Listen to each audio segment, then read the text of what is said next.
శ్రీరామః శరణం సమస్తజగతాం రామం వినా కా గతి. రామేణ ప్రతిహన్యతే కలిమలం రామాయ కార్యం నమః. రామాత్రస్యతి కాలభీమభుజగో రామస్య సర్వం వశే. రామే భక్తిరఖండితా భవతు మే రామ త్వమేవాశ్రయః. చిత్రకూటాలయం రామం ఇందిరానందమందిరం వందే చ పరమానందం భక్తానాం అభయప్రదం.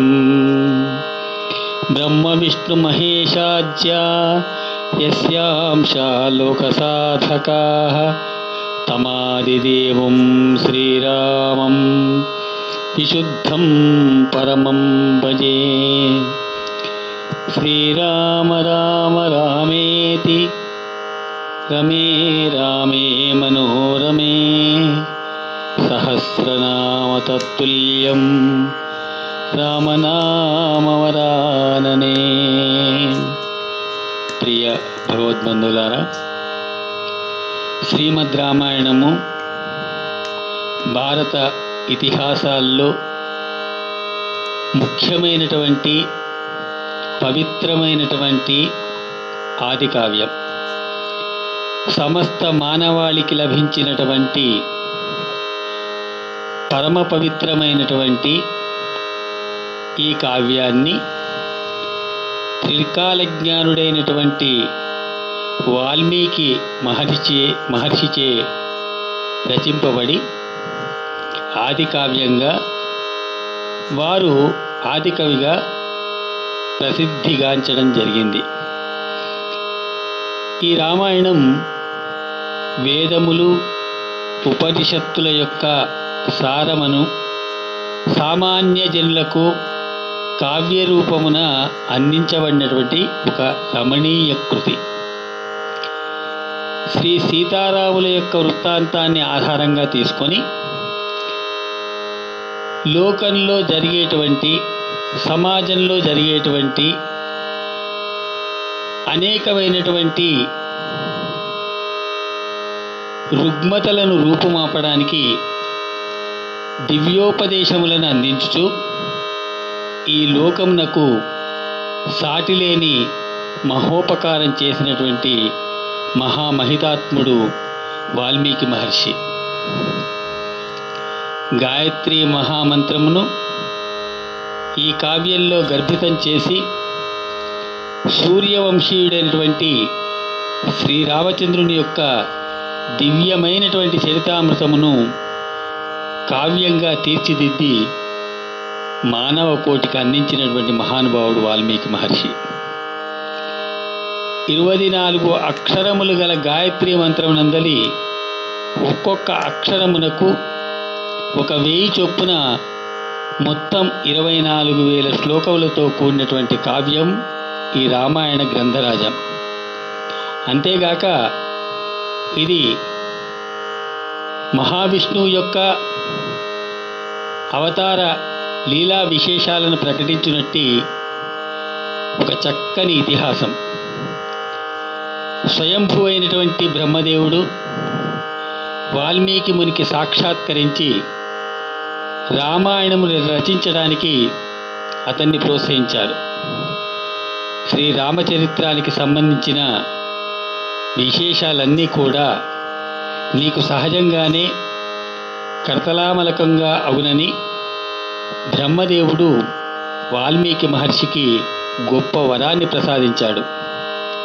తద్వారా శ్రీరామచంద్రుని యొక్క అవతార కాలం నందే, అంటే త్రేతాయుగంలోనే శ్లోకబద్ధంగా ఈ రామాయణ మహాగ్రంథం రచింపబడింది. అంతేగాక ఉత్తర రామచరితాన్ని కనుక మనం పరిశీలించినట్టయితే, ఒకనాడు సీతమ్మ తల్లి తన కుమారులకు లవకుశులను ఒడిలో ఉంచుకొని వారి తలలు నిమురుతూ వాల్మీకి ఆశ్రమమున కూర్చొని ఉండెను.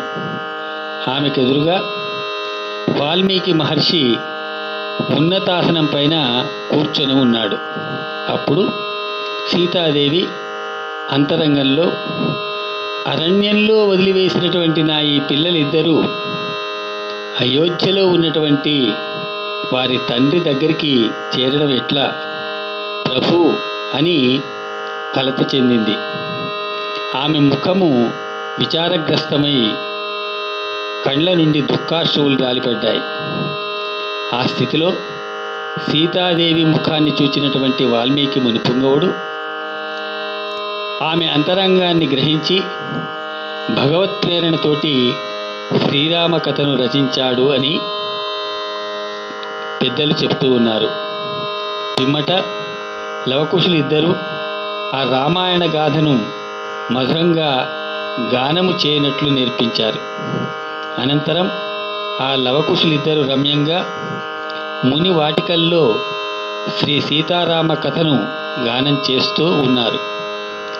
వాల్మీకి వెంట అయోధ్యం చేరుకొని శ్రీరాముని సమక్షంలోనే నిండు సభలో రామాయణ గానాన్ని వినిపించారు. ఈ విధంగా ఆ ఇతిహాస గాథకు శ్రీరాముని యొక్క ఆమోదం కూడా లభించినట్లయింది.